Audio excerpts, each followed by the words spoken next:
বিশ্বের যেই প্রান্ত থেকেই আমার এই ক্লাসটি এবং কি এই ভিডিওটা দেখতেছেন, আপনাদেরকে SHA-27 পক্ষ থেকে অসংখ্য ধন্যবাদ। আজকে আপনাদের কাছে নিয়ে আসছি আমার নিজের লেখা বই নাম্বার 1 বুক এর নাম্বার 2 ক্লাস, 1 নাম্বার বইয়ের 2য় নাম্বার ক্লাস।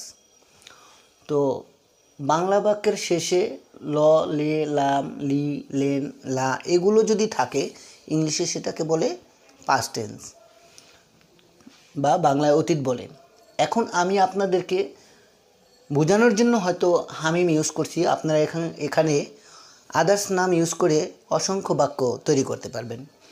এবং কি আমি হয়তো SHA-27 লিখেছি, আপনারা এখানে চেঞ্জ করে বা পরিবর্তন করে অসংখ্য প্লেস বসাতে পারবেন।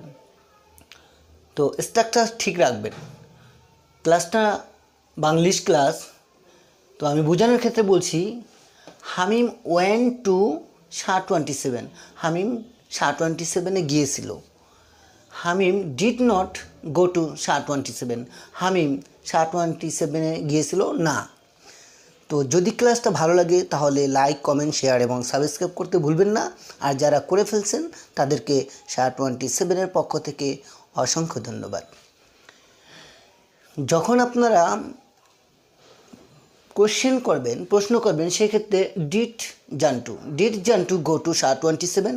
জান্টু কি SHA-27 গিয়েছিল? যখন আবার নেগেটিভ সেন্টেন্স তৈরি করবেন বা নাবোধক সেন্টেন্স বাক্য তৈরি করবেন, সেক্ষেত্রে did not Jantu go to SHA-27? Jantu কি SHA-27 গিয়েছিল না বা যায়নি? যখন আবার প্রশ্নমূলক বা কোশ্চেনমূলক বাক্য বা সেন্টেন্স তৈরি করবেন, সেক্ষেত্রে বলবেন why did Shamim go to SHA-27? Shamim কেন SHA-27 গিয়েছিল?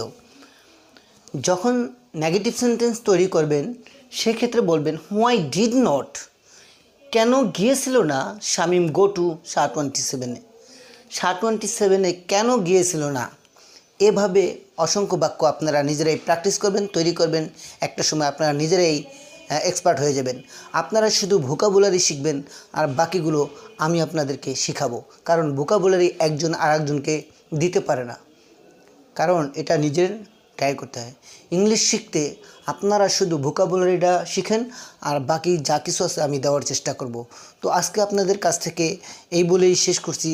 তো নেক্সট টিউটোরিয়াল, নেক্সট ভিডিও পাওয়ার আগ পর্যন্ত সুস্থ থাকবেন, শান্ত থাকবেন, ভালো থাকবেন এবং কি মনে রাখবেন SHA-27 সাথেই থাকবেন।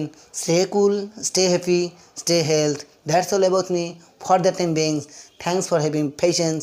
আসসালামু আলাইকুম। All about the world of human body.